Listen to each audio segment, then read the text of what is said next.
Alliance Assurance, plus qu'une assurance, une alliance. Pour bien s'entendre, il faut bien s'écouter. Rendez-vous sur M, la petite radio du Grand Maghreb. Amis auditeurs de Radio 1, bonjour. Nous avons le plaisir d'accueillir dans l'invité du direct Hassan Khlifati, président directeur général de Alliance. Hassan, bonjour. Bonjour. Toujours un plaisir d'accueillir Hassan Khlifati. Les chefs d'entreprise se font rares sur les plateaux pour parler de leur business. Pourtant, il y a des raisons d'en parler. Ça ne va pas bien du tout pour énormément de secteurs. Et pour cause, la crise du coronavirus qui a obligé plein de secteurs d'activité à réduire la voilure. Et donc, ça fait toujours plaisir de recevoir un chef d'entreprise. A fortiori, si c'est le sponsor de cet espace-là, Hassan, fidèle à cet espace depuis tant d'années. Merci. Voilà. C'est un espace où on parle de l'économie, on parle des entreprises.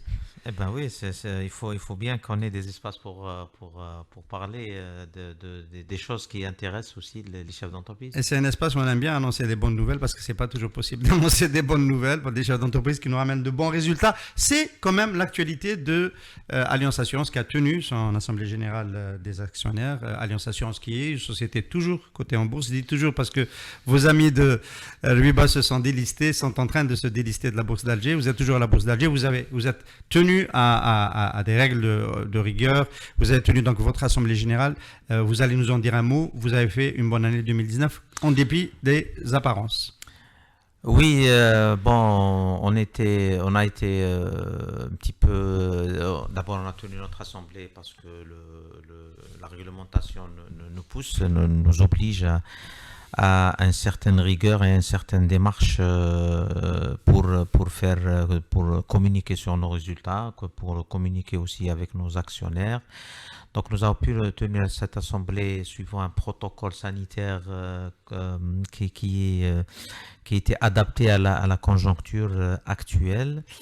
Les résultats étaient bons. On avait beaucoup d'appréhension au courant d'année 2019 parce qu'il y avait beaucoup de contraintes et la crise économique qui s'était accentuée. Il y avait beaucoup de... Mais bon, on a pu sauver 2019, ce qui ne sera pas, je pense, le cas pour 2020. Alors 2019 quand même sauvé grâce à quelle activité, quel risque? Enfin, il y a eu deux leviers très très importants. Nous avons beaucoup accéléré le levier assurance particulier, notamment l'assurance automobile. Nous avions fait des offres, nous avions fait des promotions, c'est ce qui nous a ramené un bon flux en chiffre d'affaires. Nous sommes passés quand même de 5 milliards de dinars à 5,2 milliards de dinars, c'est-à-dire nous avons fait quand même un bond de 4% par rapport à notre N-1. Nous avons aussi augmenté nos résultats grâce aussi à une maîtrise de nos fondamentaux, notamment la sinistralité. Bien que si vous regardez... La sinistralité, c'est pas entre vos mains, ça. L'indemnisation, non, la maîtrise de l'indemnisation, des coûts d'indemnisation, c'est-à-dire nous avons quand même pu maîtriser les coûts, je veux dire. Alors, maîtriser les coûts, client, question de client, c'est-à-dire si quelqu'un vient et il faut qu'il, par exemple, pour être indemnisé, il faut qu'il ramène la partie adverse dans le cas d'une assurance dommage où il n'est pas en tout risque. Oui. Il faut identifier la partie adverse. Ce sont peut-être ce type de règles qui permettent de réduire les coûts d'indemnisation. Mais même s'il est en tout risque, nous avions, mais ça nous l'avons adopté, nous sommes presque le seul à adopter ce genre de modèle où nous avons, c'est-à-dire adapté nos franchises selon si vous déclarez contre X, surtout si vous êtes ou ce qu'on appelle la franchise dynamique, pour encourager nos clients à ne pas négliger la partie adverse. Même si on est en tout risque. Même si on est en tout risque. Donc ça nous a permis de réduire, parce qu'à un certain moment, on s'est retrouvé avec 60% de nos déclarations contre X. Alors qu'on pouvait, ok, je vous indemnise, mais aussi qu'il faut que je défends mes droits auprès de tiers. Et ça a permis de rééquilibrer le budget. Ce qui est important de dire aussi, c'est que sur le stock sinistre en 2019, bien que par exemple, si vous regardez les chiffres du marché, l'indemnisation a baissé sur la partie automobile de 12% en volume, dans le secteur, des chiffres qu'on a aujourd'hui, même s'ils sont provisoires. Chez Alliance Assurance, on est passé de 48%, de 54% à 42% sur la partie automobile. Et sur la partie globale, on est passé de 48 à 42% sur le marché. Chez Alliance Assurance, l'année 2019, nous avons atteint le chiffre de 100% des stocks, c'est-à-dire nous avons eu 55 000 dossiers sinistres déclarés et nous avons réglé 55 000 sinistres. Ça ne veut pas dire qu'on a réglé tous les dossiers de 2019, c'est le stock. C'est-à-dire notre stock ne s'est pas aggravé. C'est-à-dire on a liquidé les stocks anciens. Vos stocks qui est de non, il est de 14 000 dossiers. Hein. 14 000, c'est une agence chez certains collègues. Nous, c'est 265 agences, c'est 14 000 dossiers sinistres, toutes branches confondues, toute année confondue.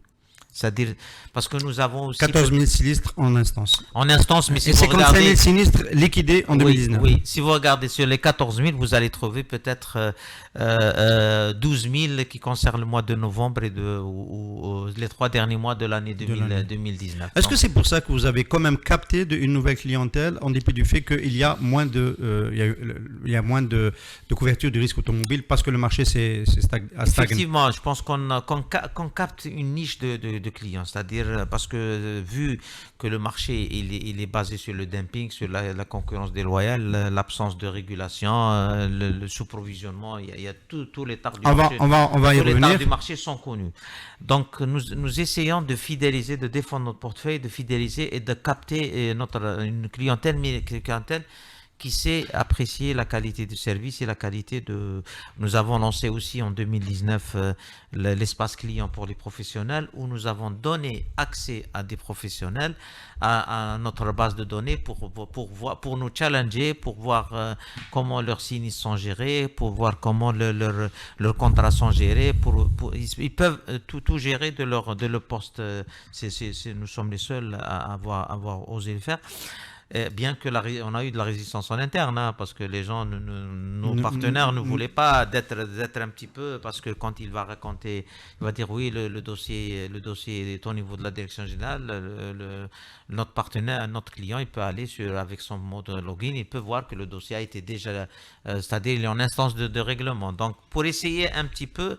Ça c'est une solution des fournisseurs de courrier, des transporteurs de courrier qui nous disent où est-ce que... Le tracking, oui. Tracking, hein. C'est presque la même chose, mais avec beaucoup plus de services. On a même rajouté pour les professionnels, quand ils ont des flottes de véhicules, on peut même fournir qui sont les chauffeurs les plus sinistrés qui dégradent le patrimoine de l'entreprise et quels sont aussi les véhicules les plus sinistrés pour un petit peu donner ces informations aux patrons de l'entreprise parce que quand ils ont des filiales et des voitures partout, ils essaient... Alors on a bien compris, Hassan Khlifati, que le dommage collision, ce risque-là couvre à peu près 50% de votre chiffre d'affaires, enfin la moitié d'une année à l'autre. L'autre moitié est assurée essentiellement par le risque industriel. Et comment évolue le risque industriel?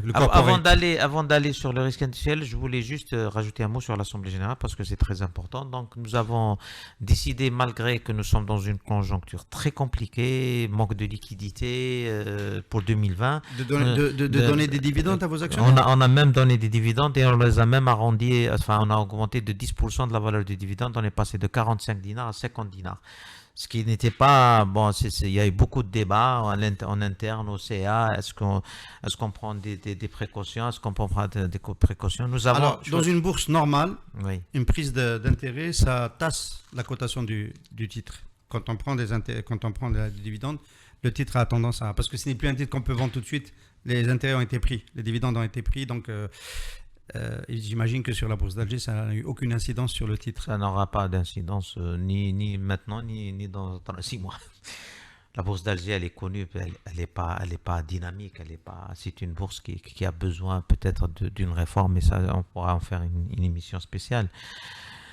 Donc, comme j'ai dit, aujourd'hui, si on regarde la dynamique de production de 2019, elle a été beaucoup plus, si vous regardez la courbe des croissances dans la partie dommages, la courbe de dommages, elle n'a augmenté que 210 millions de dinars pour tout le secteur. Ça veut dire sur 5,7 milliards de dinars de production additionnelle pour 2019 pour le secteur des assurances, il n'y a que 210 millions, alors qu'il y a eu les 200 000 véhicules parce qu'on n'était pas encore à l'arrêt de... Pourquoi? C'est le dumping qui a fait ça. C'est le dumping parce que 200 000 véhicules, on aurait dû avoir 10 milliards de dinars de chiffre d'affaires supplémentaires sur l'automobile. À 50 000 dinars moyenne, hein, bien que la valeur du véhicule a augmenté à 2 millions de dinars en moyenne, c'est-à-dire on aurait pu prétendre peut-être à 80 000 ou 100 000 dinars une touriste pour un véhicule neuf. C'est-à-dire on aurait pu avoir 15 à 20 milliards de dinars. Au bas mot, c'est 10 milliards. On n'a que 210 millions de dinars. Versus sinistralité, partie dommage 2019, 9,9 milliards de dinars la partie automobile. Entre des sinistres déclarés, sinistres à payer et indemnisation. C'est à peu près 40 fois plus. 45 fois plus. Et qu'est-ce qui va... Si ce gap, c'est pas la première année que ça se passe. Oui, si on regarde, par exemple, aujourd'hui, je vous ai parlé de l'automobile. Si je regarde la partie dommage avec l'IRD transport, 5,7 milliards de dinars de production additionnelle pour l'exercice 2019, pour le marché. 20 milliards de dinars de sinistralité additionnelle, 4 fois plus. Parce que c'est vrai que pour l'IRD, c'est pas là comme l'automobile, la sinistralité elle est cyclique. Donc ce qui veut dire que on aurait pu, avec une meilleure régulation, avoir des meilleurs chiffres de... On va poser la question directement, Hassan Khlifati. Ce n'est pas la première fois que vous alertez sur cela. Vous avez tiré la sonnette d'alarme sur ce plateau il y a 3 ans sur un risque système dans l'assurance en Algérie parce que les risques sont mal couverts, ils ne sont pas suffisamment payés, les indemnités ne sont pas, les polices d'assurance ne sont pas vendues à leur véritable prix. Et ce risque, il est en train de se creuser de plus en plus. Oui, Alors, je confirme. Voilà. Et alors, que fait le régulateur? Enfin, il y a eu un changement au niveau de l'UAR récemment. Il y a eu le président de la CAD qui a été élu à la tête de l'UAR. Il y a un nouveau ministre qui vient du secteur bancaire, qui était le gouverneur de la Banque d'Algérie. Et donc, on n'a pas le sentiment qu'il y a une prise en charge peut-être le seul ministre d'ailleurs qui s'était penché sur le problème, qui n'est pas resté longtemps, qui avait succédé à Abdelrahman Ben Khelfa. Et depuis, il ne s'est rien passé, qui avait alerté sur ce risque-là. Je n'ai pas cité son nom parce que je n'ai pas retrouvé son nom, mais je compte sur vous pour le rappeler. Oui, c'est lui qui a fait une déclaration le 17 décembre 2016, une déclaration que je trouvais, moi, structurante ou fondamentale quand il a dit que le secteur, on a des informations qu'il y a du dumping et du sous-provisionnement. Bon, je pense que les informations dont il dispose devaient être fiables et il en a parlé en connaissance de cause. Mais il ne s'est rien passé depuis. Il ne s'est pas passé grand-chose, il ne se passe pas grand-chose aujourd'hui. Et entre vous, vous avez tout à perdre. Vous êtes quand même, avec vos collègues du secteur public qui sont dominants, etc. Il y a eu quand même, on peut le rappeler à nos amis auditeurs, il y a eu un accord anti-dumping entre vous. Un premier accord il y a 7-8 ans. Il y a un premier accord, après il y a eu un deuxième accord qu'on a déposé il y a 3 ans chez le régulateur. Parce que le premier accord, il n'a pas marché parce qu'il y avait des faiblesses dans l'accord. Après, on a revu l'accord. Parce que quand vous faites un accord et qui n'est pas imposable au marché, opposable à tout le monde, c'est-à-dire il peut être signé par 10 compagnies sur 13 et il y aura 3 qui ne signent pas et qui vont continuer. Donc les autres, ils vont voir qu'ils sont en train de leur prendre leurs clients, ils vont faire ça fait éclater l'accord tout de suite. Donc qu'est-ce qu'on a fait? En tirant les leçons sur le premier accord qui a été signé quand même en 2012, qui a donné des premiers résultats, et c'était bien. Et on devait l'élargir aux autres branches. Vous limitiez les ristournes à combien? À 50%. Pas au-delà. Pas au-delà. Et après, on a dit si l'accord il est signé par les 2 tiers du marché, il devient opposable à tout le monde et applicable par tout le monde. Et ça a été signé quand même par 11 sur 13 compagnies. Il y a 2 compagnies qui ont leur stratégie, qui ont leur façon de faire. Elles ont dit on n'y va pas, d'accord. On a envoyé quand même au ministère. Ça fait 3 ans qu'on attend le retour. Parce que le ministère peut donner Non, parce qu'on autorité devait le soumettre à la régulation. C'est pas le ministère, c'est la commission de supervision. de Et, supervision. ça fait 3 ans qu'on attend. C'est un accord qui aurait pu faire gagner peut-être 20, 30, 40 milliards de dinars chaque année au secteur en chiffre d'affaires. 50 milliards de dinars. C'est-à-dire 50 milliards de dinars, c'est 50 milliards de dinars qu'on aurait pu placer dans Bon, l'économie. je suis peut-être Et- en train de donner l'impression à nos amis auditeurs que je plaide la cause des assureurs Non. et pas celle des assurés. Non. Parce que les assurés, de ce que nous sommes en train de dire, ça signifie qu'ils vont payer forcément plus cher leur police d'assurance. C'est de ça qu'il s'agit. Mais ils seront mieux couverts. C'est-à-dire qu'il y Pas aura plus des cher, délais. et au moins au prix de l'équilibre. Au moins un prix de l'équilibre. Mais ça signifie plus cher. C'est-à-dire voilà, c'est- c'est un peu Aujourd'hui, plus cher. aujourd'hui, il y a encore des ristournes à 70%. Il y a même à 92%. Il y a même à des 90 et des 92%. Maintenant, ce qui était, ce qui était il y a quelques années une exception, c'est-à-dire sur 1000 véhicules, la voiture du PDG, elle était comptée à 90% pour des raisons commerciales. Maintenant, on trouve des soumissions à 90% pour toute une flotte de 2000, 3000, 4000, 5000, 10 000, 20 000 véhicules. Ce n'est plus de l'assurance. Ce n'est plus de l'activité de l'assurance. Ça n'existe nulle part dans le monde. Il y a deux spécificités algériennes que nous voulons que les autorités, notamment le ministre des Finances qui vient d'arriver, ou ceux à qui on a sensibilisé, mais peut-être ils avaient d'autres priorités avec les tensions sur le budget, les tensions sur les lois de finances, peut-être l'assurance n'était pas une priorité pour eux. Il y a deux spécificités.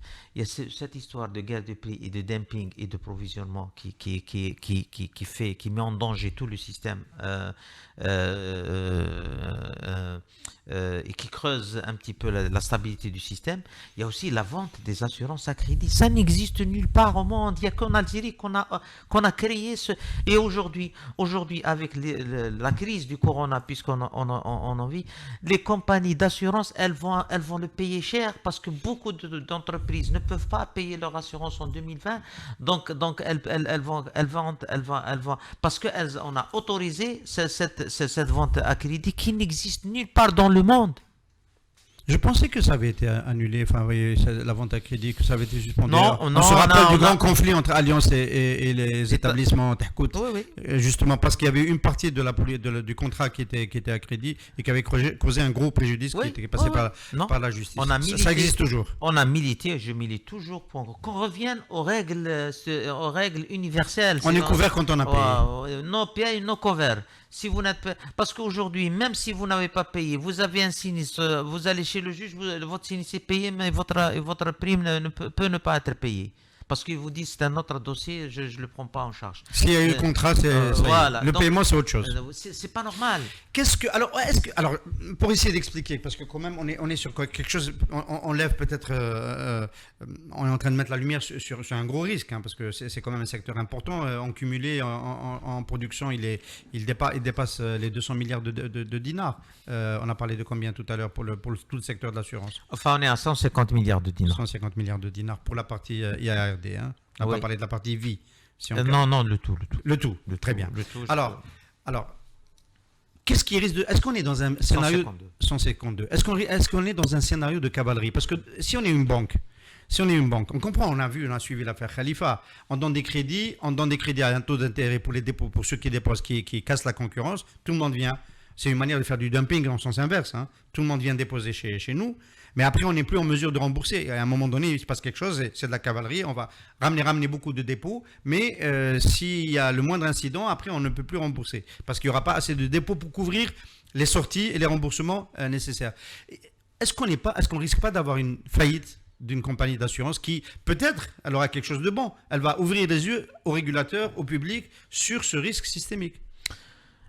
Je ne veux pas utiliser un terme, je me réserve le droit de ne pas utiliser des termes qui risquent de gêner.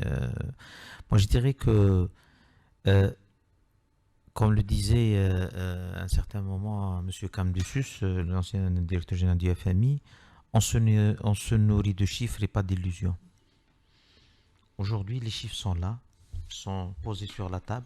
Quand votre production automobile progresse de 200 millions versus vos sinistres progressent de 10 milliards, 50 fois plus. Quand votre production augmentent de 6 milliards et vos sinistres, dans toutes branches confondues, dans la partie dommages, hein, ils augmentent de 20 milliards, la question, elle est simple.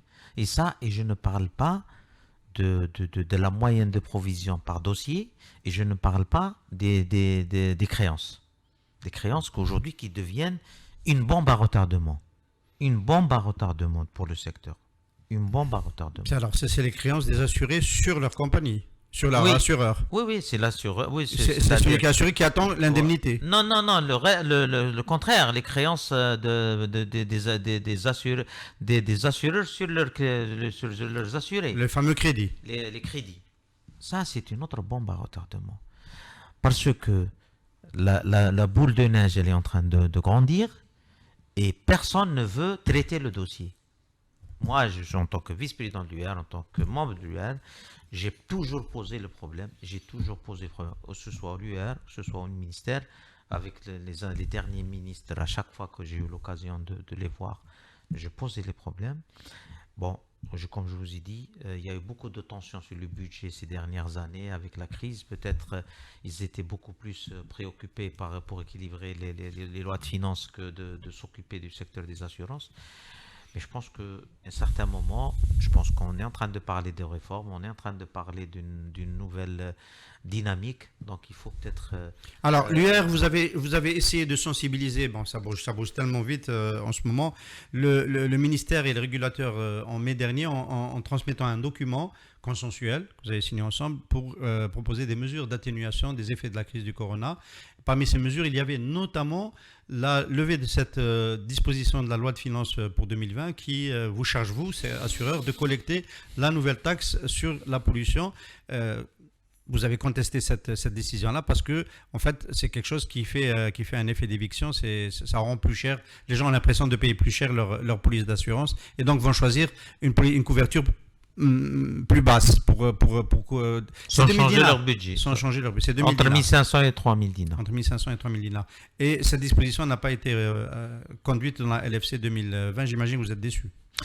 Oui, parce que nous avions d'abord milité avant la loi de finances 2020. On est même parti à l'APN, on a demandé au ministre, parce que d'abord, ça nous a été imposé, on n'a pas été consulté, ni en tant qu'UAR, ni en tant que compagnie.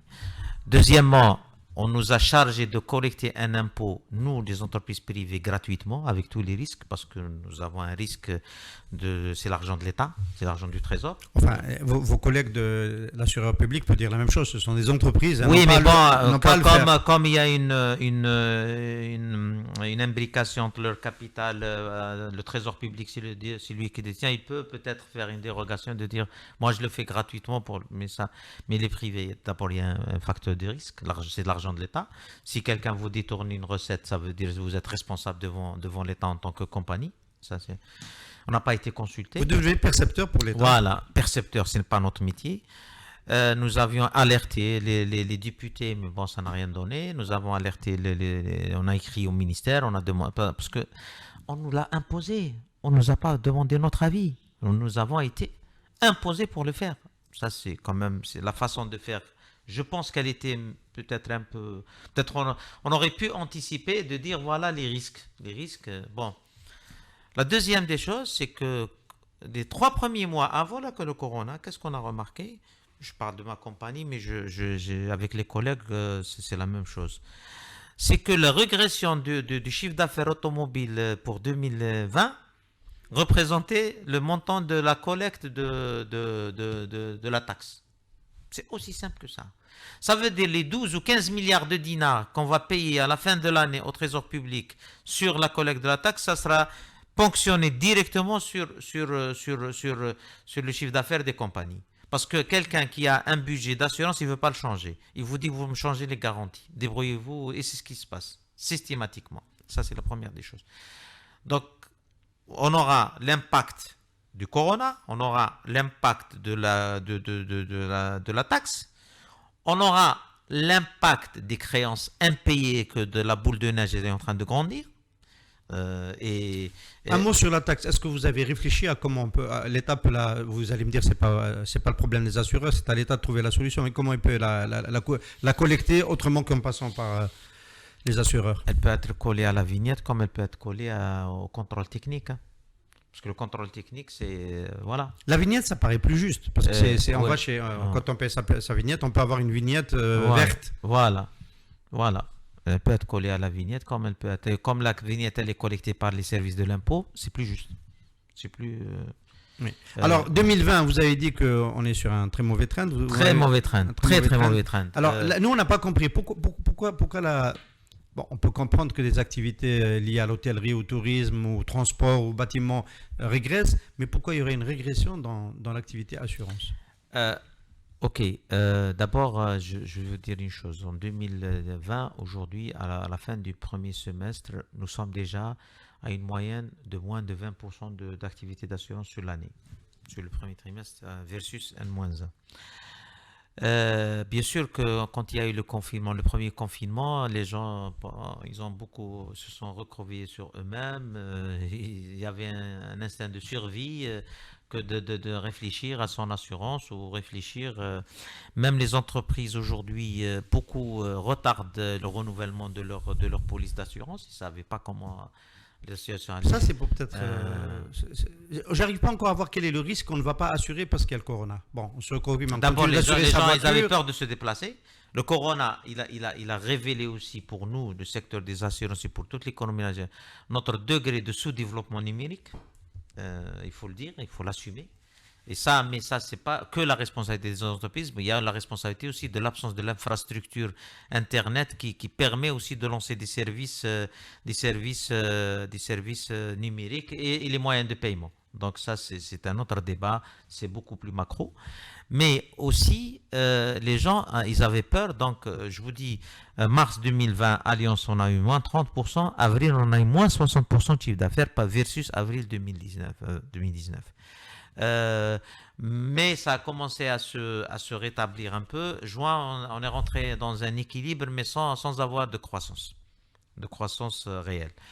Donc, ce qui veut dire que aujourd'hui, si on regarde, cette année, on aura une année à effet multiple. L'effet de la taxe, l'effet de l'absence de véhicules neufs montage ou importation. Bien que peut-être ça peut arriver, mais ça sera marginal à la fin de l'année. On aura un autre effet encore plus grave, c'est les créances impayées, le stock va... Et je vais revenir sur ce que proposait l'UR au ministère, parce que je ne vais pas... Au mois de mai dernier, oui. Oui. Nous aurons l'effet des créances qui va exploser, le stock qui va exploser, et je sais de quoi je parle. Et aussi, nous aurons l'effet de manque de liquidité et de manque de chiffre d'affaires sur le marché et l'effet dumping et guerre de prix. Aujourd'hui, il y a une guerre de prix qui est féroce parce que chacun il veut survivre, donc il essaye de garder à n'importe quel prix ses clients et balancer n'importe quel tarif. Maintenant, quand on a vu tout ça, donc aujourd'hui, nous aurons peut-être les chiffres d'affaires du secteur, des estimations disent qu'on doit être à moins 20, moins 25% à la fin de l'année. Mais aussi le stock des impayés, il va augmenter de minimum 30%. 30%, bien que le stock ancien, il y a beaucoup de doutes. Donc c'est pour ça qu'on a anticipé vers la mi-mai, on a fait un travail au sein de l'UAR, sous l'égide de l'ancien président qui est devenu aujourd'hui secrétaire général du ministère des Finances. Et on a transféré au ministère depuis la mi-mai, je pense. On n'a pas encore reçu de réponse pour au moins qu'on s'explique ou qu'on ait mais on a... Au-delà de payer les congés, payer le personnel, mettre le personnel en congé, tout ça c'est des mesures qu'on a prises au départ pour mois de mars, avril, pour essayer de limiter les mesures de précaution, les mesures barrières, les gels, tout ça a été des mesures qu'on a prises sur nos fonds propres. On a proposé d'autres mesures, notamment des mesures juridiques, des mesures... Lesquelles ? Notamment, c'est technique, des mesures juridiques et techniques, notamment sur comment calculer la marge de solvabilité pour donner plus de liquidité aux compagnies, parce qu'on a un problème de liquidité réel. Donc réduire peut-être le taux de réserve. Le taux de réserve, le taux de bons de trésor. Garder aussi, plus d'argent dans l'activité. Voilà. Aussi, une autre mesure qu'on a demandé, c'est aussi la fameuse taxe, c'est d'éliminer la collecte. Il n'y a aucun retour sur ce Pour document. l'instant, aucun retour. On n'a pas encore. Et vous avez peut-être un peu plus de chances d'être écouté, puisque le secrétaire général du ministère vient du secteur. Oui, justement, on compte beaucoup sur lui pour faire pousser un peu les réformes. S'il n'est pas dégommé par le nouveau ministre. Ça, je ne sais pas. Ça, Ah oui, parce que c'est comme ça que ça se passe. Donc, la deuxième des choses, on a aussi demandé, par exemple, qu'on ait aussi une dérogation pour lisser la provision des créances parce que sinon, le secteur il sera très mal cette année avec les créances impayées ça sera lourd. Ça c'est, mais tout ça Il y a des mesures. Alors, on a quand même un peu le sentiment quand on vous écoute, Hassan Khalifati, c'est qu'il y a une partie de la solution qui est quand même corporatiste. Elle est entre vous. C'est le dumping et la guerre des prix. C'est d'abord entre vous que vous pouvez le mettre en route. S'il y a 2-3 mauvais élèves de nouveaux entrants qui ne veulent pas signer le contrat, l'accord. Voilà, la guerre des prix, elle vous emmène tous dans le fossé. Ça fait des années que ça dure. Donc, à la limite, le régulateur, il peut vous dire, mettez-vous d'accord d'abord entre vous. Oui et non. Oui, normalement, c'est ça ce qui doit se passer comme tous les marchés du monde. Ok, ça peut être. Mais quand le régulateur, c'est lui-même le propriétaire du secteur public, c'est pour ça qu'on demande l'indépendance du régulateur. Parce que le régulateur peut avoir cette attitude s'il est indépendant. Et s'il applique des règles strictes, il va dire, OK, vous me permettez entre vous, OK, je viens regarder vos comptes.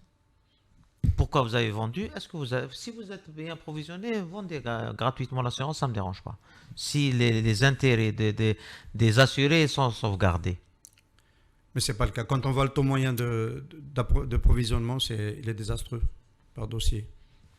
Ouais. Donc il y a un problème système. Donc la régulation, elle est enfin, on est un peu comme dans le secteur bancaire. La part du public, elle est tellement importante que tout le système est plombé par ça. Mais la différence, c'est que la Banque d'Algérie, elle est indépendante du ministère des Finances. C'est-à-dire, elle joue un rôle de régulateur indépendant. C'est-à-dire, elle n'est pas propriétaire des banques publiques. C'est ça la différence. Oui. Donc elle peut réguler.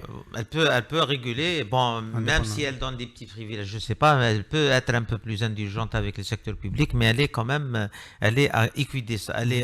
Formellement, elle est à équidistance entre. Vous demandez la même architecture pour le secteur. Bien sûr, c'est-à-dire soit moi en tant qu'acteur, moi, je n'ai pas à dire ce que je dois, c'est-à-dire soit que le ministère garde la régulation et mettra les entreprises publiques dans une holding et elle sera à équidistance de tout le monde, soit que la régulation sera remise à la COSOB ou créer une agence de régulation comme ça se passe ailleurs et que le ministère garde les compagnies publiques dans son giron, mais que le régulateur soit complètement indépendant. Comme aujourd'hui, on demande aussi que, par exemple, dans la nouvelle constitution, moi en tant qu'acteur, je souhaiterais que le Conseil de la concurrence soit constitutionnalisé, soit complètement indépendant. Parce qu'aujourd'hui, la forme du Conseil de la concurrence, c'est juste une forme, une existence formelle. Parce qu'il ne peut pas jouer. Parce qu'il se sent. Nous l'avons testé sur un dossier. Et c'était un test. Vous avez saisi le Conseil de la concurrence parce qu'on vous a éliminé juste parce que vous êtes un privé. Oui, vous êtes. Et je l'ai testé et je l'ai fait par pédagogie, parce que j'étais sûr que je n'allais pas être retenu. Et la réponse du Conseil m'a complètement fait perdre confiance dans son rôle de régulateur.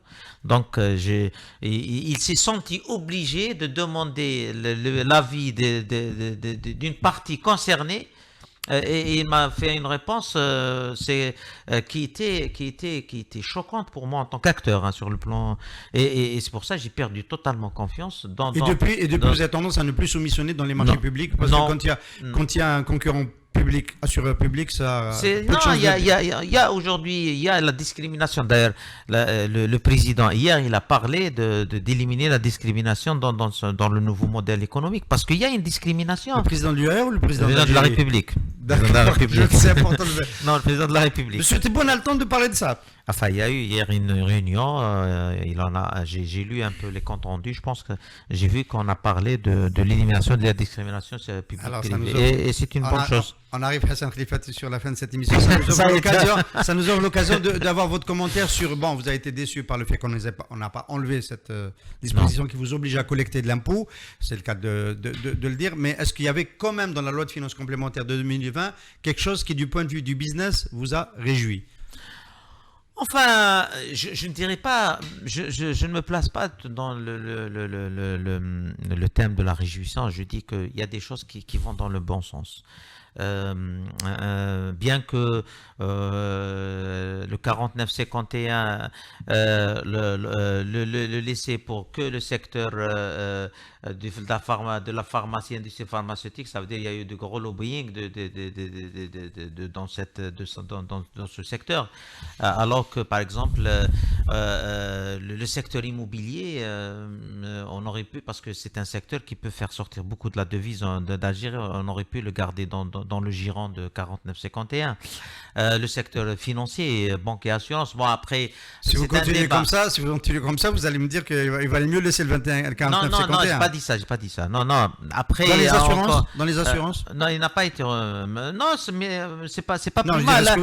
Non, c'est pas plus mal. Ça vous pose pas de problème. Non, peut-être ça va nous ouvrir. AXA devient 100%. Bon, AXA ne va pas se séparer de la BEA et de la BDL, j'imagine. Enfin, je me rappelle plus du deuxième actionnaire public qui est avec la AXA. Le fonds, le FNI. Le FNI, pardon, le Fonds national d'investissement. C'est pas le FNA, c'est un parti politique. AXA avait d'ailleurs, en 2009, en arrivant en Algérie, avait déposé ses statuts avant la LFC. Je ne pense pas après, et avait 8 protesté. Ans, elle aura les mêmes convictions. Voilà. Est-ce qu'aujourd'hui, effet rétroactif, AXA passe à 100%, mais plus de moyens, augmentation de capital, devient un gros concurrent? Est-ce que ça vous dérange ou pas? C'était ça la question. Non, moi je dirais autre chose. Moi, peut-être ça va m'ouvrir la possibilité d'attirer un acteur majeur international qui veut être à plus de 51% dans un acteur local. Oui, je le prends à revers. Et aujourd'hui, c'est possible? C'est possible, oui, ça peut être aussi une bonne chose. Et ça fait rentrer des capitaux en Algérie? Des capitaux, ça peut aussi nous donner plus de vigueur à nous allier à un acteur international. Je me rappelle que vous avez négocié à un moment donné avec l'italien Generali. Generali, même le groupe Saham, qui au départ, le groupe Saham marocain, qui voulait à l'époque... Les Marocains, le régulateur ne vous donnera pas de... Oui, mais qui voulait... Non, pourquoi je reprends Saham, même Generali? Pourquoi Generali, même on avait demandé à l'époque que le FNI, qui était censé aider les compagnies algériennes, privées et publiques sur les déclarations officielles, on voulait faire une triangulaire FNI, Generali, Alliance Assurance. Alliance, vous devez garder 34 et 17% pour le FNI et 49% pour Generali pour les assurances de personnes. Je suis choqué par la réponse qu'après 6 mois d'aller-retour avec le FNI, on nous a envoyé une phrase signée par même pas le par M. Haddad, non? Non, je crois un collaborateur. Votre projet ne nous intéresse pas. C'était choquant pour moi. C'était choquant en tant qu'opérateur de recevoir ce genre de réponse. Oui. Après, non, pourquoi je vous raconte l'histoire du Saham, bien que après, je sais qu'il y a peut-être... Il faut dire peut-être à nos amis auditeurs le poids de Saham. Non, Saham, en 2007, on avait le même poids, parce que à l'époque, ça s'appelait Sénéa Saada. Ils sont venus nous solliciter. D'ailleurs, ceux qui sont venus à l'époque, ils sont tous ministres aujourd'hui dans le gouvernement marocain. C'était des jeunes analystes, des jeunes bien formés dans les grandes écoles.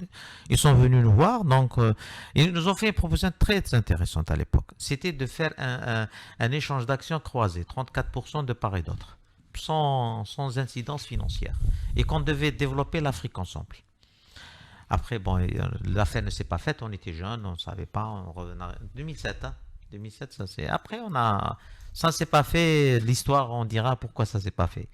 2007, c'est pas l'année où le président Bouteflika a porté le maillot du MCA 2007, oui, c'était le. avec Alliance Assurance. Oui, dessus, c'était hein. ça. l'année C'est la de finale Mouloudia du USMA. USMA. Oui, c'était l'année ouais. du grand décollage. Ouais. Donc 49-51, Attendez, aujourd'hui, non, ça peut ouvrir des possibilités. Mais je termine l'histoire de Saham pour nos auditeurs. Donc, on avait discuté avec l'actuel ministre de l'Industrie et de l'économie numérique marocain, qui est président de Saham, et à l'époque, il s'appelait Sénéa Saada.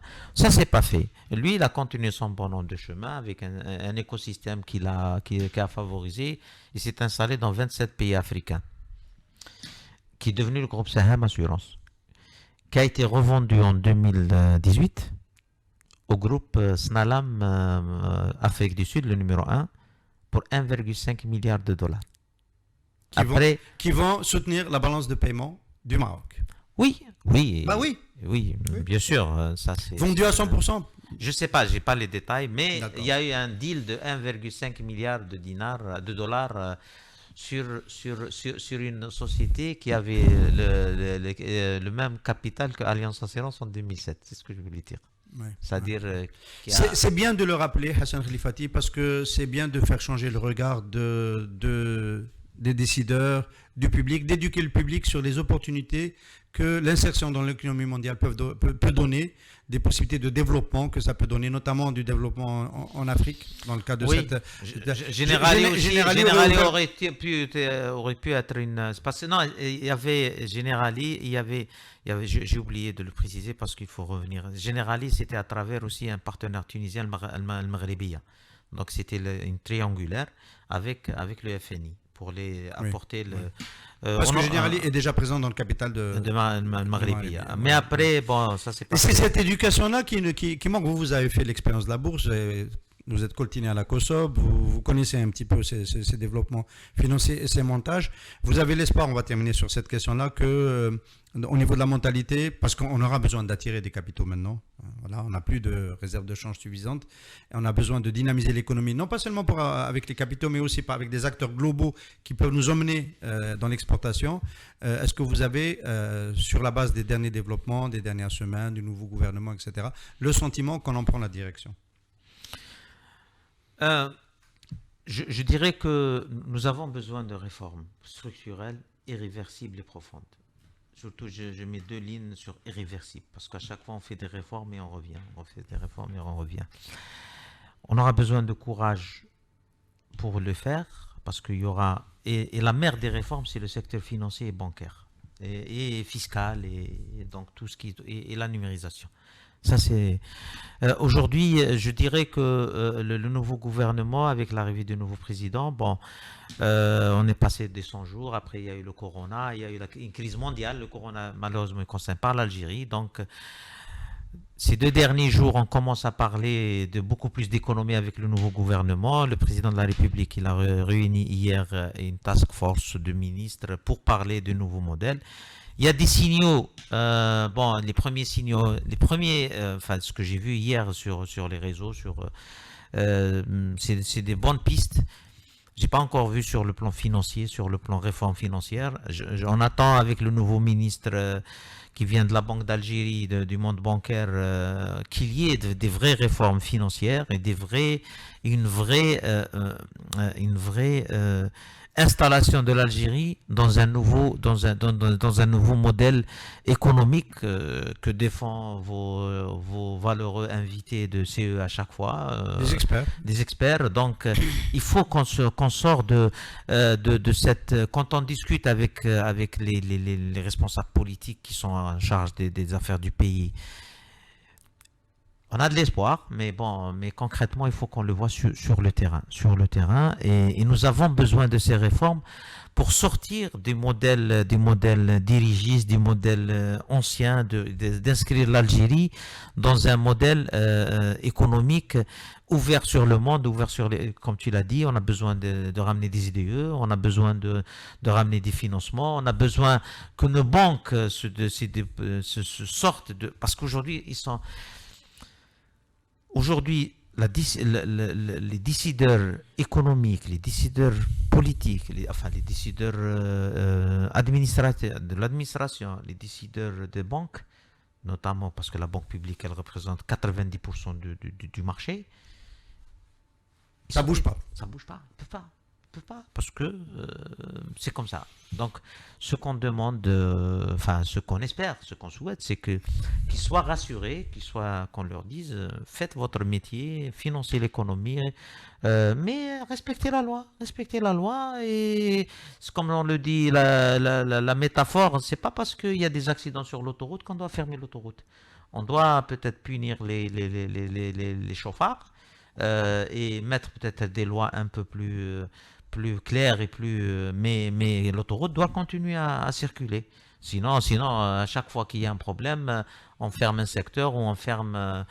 Donc aujourd'hui, on a de l'espoir que le modèle économique, l'orientation économique va vers plus de liberté, moins de discrimination, plus de réformes, plus de numérisation et plus de liberté d'initiative. Et aujourd'hui, ce qui, à mon avis, ça n'engage que moi, c'est que dans le discours officiel du président de la République, que ce soit en Conseil des ministres ou dans ses interventions, il démystifie par beaucoup de débureaucratisation, et c'est important que les premiers responsables reconnaissent qu'il y a de la bureaucratie dans des secteurs. La dernière fois, sur le Conseil des ministres, il a parlé de bureaucratie sur le secteur de la pêche, donc, et de l'agriculture, et le Premier ministre, quand il est parti à Tindouf, il en a parlé, il en a mis, d'ailleurs il a dit sur versus mon ennemi la finance, et mon ennemi c'est la bureaucratie.